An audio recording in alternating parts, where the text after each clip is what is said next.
Ada orang-orang yang hidupnya dijamin oleh Allah mendapatkan sholawat dari Allah.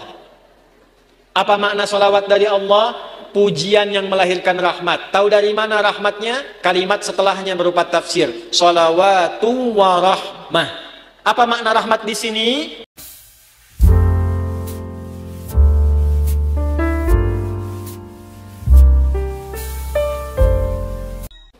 Ini saya berikan ijazah ya, untuk meringankan persoalan hidup.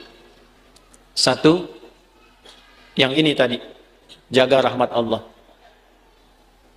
Yang kedua, banyak sholawat pada Nabi. Allahumma salli ala sayyidina. Banyak sholawat pada Nabi. Itu orang yang sering sholawat pada Nabi, salah satu faedahnya insya Allah dimudahkan urusan hidupnya. Sholawat, banyakin sholawat. Sholawat dengan rasa cinta. Walaupun sekedar sholawat pun Allah berikan jawaban. Ini saya tanya nih, kita istighfar sendiri sama Allah, astagfirullahaladzim, dengan kita berwasilah menggunakan sholawat, kira-kira mana yang paling utama? Tapi jangan tebak-tebakan. Mana yang paling utama? Gini, dua-duanya utama. Tapi kalau kita mau dilihat, mana yang paling berpotensi diterima, itu sholawat. Kenapa?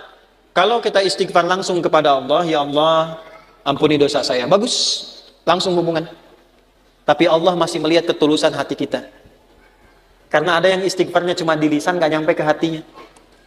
Contohnya habis sholat tuh, banyak yang saya perhatikan seringkali istighfarnya di lisan aja. Astagfirullah, astagfirullah, melihat handphone, astagfirullah. Update status sambil astagfirullah itu, sambil kirim WA. Itu cuma di lisan, belum tentu diterima.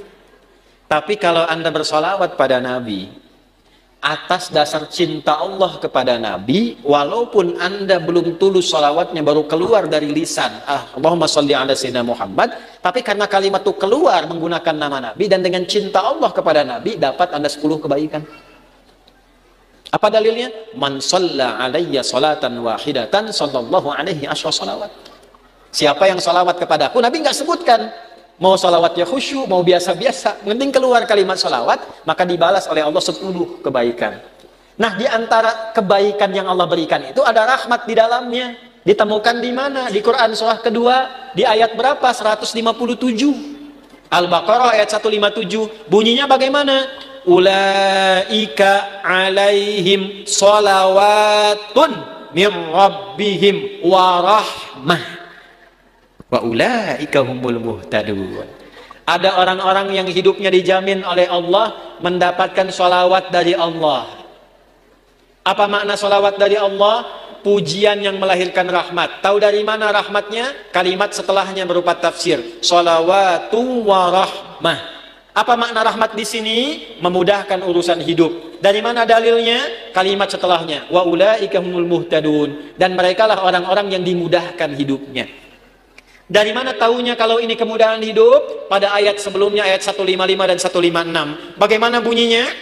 وَلَنَبْلُوَنَّكُمْ بِشَيْءٍ مِنَ الْخَوْفِ وَالْجُوعِ وَنَقْصٍ مِنَ الْأَمْوَالِ وَالْأَنْفُسِ وَالثَّمَرَاتِ وَبَشِّرِ الصَّابِرِينَ الَّذِينَ إِذَا أَصَابَتْهُمْ مُصِيبَةٌ قَالُوا إِنَّا لِلَّهِ وَإِنَّا إِلَيْهِ أُولَئِكَ عَلَيْهِمْ صَلَوَاتٌ مِّن رَّبِّهِمْ وَرَحْمَةٌ wa ulaika humul muhtadun. Duhai kalian yang hidup, aku akan uji dengan berbagai ujian supaya membuat hidup kalian berkualitas, kalian lebih baik lagi. Ujian itu satu bentuknya kekhawatiran. Sekarang pun ada yang khawatir kapan Ustadz selesai ngajarnya. Walju, karena saya mulai lapar.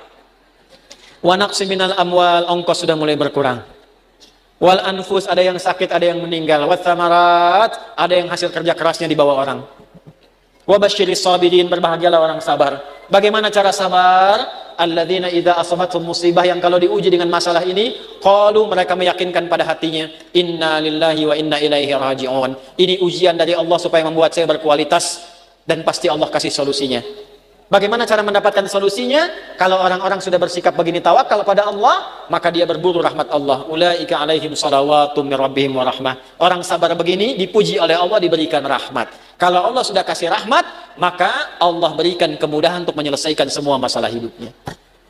Maka orang-orang yang mempraktekkan hadis ini, ar-rahimuna, orang-orang yang berkasih sayang, mempraktekkan hidup dengan rahmat, langsung otomatis dijaga oleh Allah dengan rahmatnya ini, supaya dimudahkan semua urusan hidupnya. Semakin kuat prakteknya, semakin mudah hidupnya. Saya berani berkata begini karena saya mencoba, benar enggak ini kan, dengan keyakinan tuh. Benar enggak tuh untuk menenangkan hati, bukan meragukan itu. Seperti kata-kata Nabi Ibrahim, ya, di Al-Baqarah ayat 260. Wa idh qala Ibrahimu rabbi arini kaifa tuhil mauta qala awalam tu'min qala bala walakin liyatma'inna qalbi. Ya Allah, tunjukkan padaku bagaimana cara engkau menghidupkan yang mati. Kata Allah, kamu belum yakin. Kata Nabi Ibrahim, saya yakin ya Allah, supaya hati saya tenang saja. Saya lihat orang-orang dulu, kok betapa mudah hidupnya. Kita praktekkan satu-satu. Melihat orang dengan kasih sayang, mencoba untuk memaafkan, mencoba untuk berlapang dada, menempatkan pada tempatnya. Latihan aja, baru latihan itu dimudahkan, Pak. Baru latihan, masih sedikit. Ini tidak beli, ini tidak beli. Pak, ini pami kaca soca ya, ayah nungintun. Ku bapak diangge, eta biasa. Tapi bu, kaca soca ukurannya sami persis. Tuh. Sama persis ukurannya dengan keadaan mata saya. Kan Anda nggak tahu berapa yang silindris, berapa yang minus ini. Ini kalau saya buka kacamata, laki-laki dan perempuan sama. Sama-sama manusia. Makanya kenapa bu, kalau pengajian perempuan, ibu-ibu, sab muslimah itu saya buka kacamata. Ya, tujuan utamanya supaya yang paling cantik tetap istri saya. Ini sama ukurannya Pak, tuh persis. Setiap ada model baru datang, ukurannya sama persis. Dari mana? Siapa yang pernah ngecek mata saya? Ini dapat hadiah juga, Allah kasih. Baju, kos kaki sampai ke sepatu. Cuman modal satu hadis ini teh. Satu hadis. Cuman modalnya yakin punya Allah. Nah, eta teh modal yang paling utama tuh punya Allah. Gitu. Sekarang kita kekurangan itu. Sekarang banyak orang kekurangan itu. Jadi rasanya kurang merasa punya Allah. Coba tanamkan pada hati, saya punya Allah. Maka Anda tidak akan takut kehilangan jabatan, kalaupun harus jujur. Karena punya Allah. Qulillahumma malikal mulki tu'til mulka man wa tanzi'ul mulka mimman. Karena punya Allah jangan takut kehilangan harta kalau harus sedekah. Karena punya siapa? Allah. Makanya dekati Allahnya. Ittaqillaha haitsuma kunta. Wa atbil hasanata sayyi'atal hasanatan. Ihfadillah yahfad. Jaga Allah, Allah jaga kita. Jaga Allah itu maksudnya apa? Jaga diri kita tersambung dengan Allah. Dipakai hadisnya, pakai. Praktekkan dalam hidup. Saya bukan ingin nunjukkan ini berhasil, tidak, bukan itu. Kan bicara kalau mengalami itu enak gitu. Menceritakan pengalaman ulama itu enak yang sudah terjadi. Dulu orang begini dijaga oleh Allah. Imam Nawawi itu selama hidupnya 99% makannya diantarkan oleh ayahnya. Makannya cuma sekali malam ba'da isya. Apa yang dimakan? Kue kering dengan zaitun. Minumnya sebelum subuh. Setiap hari sampai meninggal. Karena beliau meninggal duluan, bapaknya baru meninggal 7 tahun setelah Imam Nawawi meninggal. Saking bapaknya ingin jaga anaknya terhubung dengan Allah, makanannya dijaga. 1%-nya kalau diundang, ada jamuan dipastikan dulu halal. Nggak mau makan sendiri, yang lain diajak makan sama-sama. Imam Nawawi itu. Makanya sampai sekarang berkah, kitabnya masih kita jaga dan kita kaji.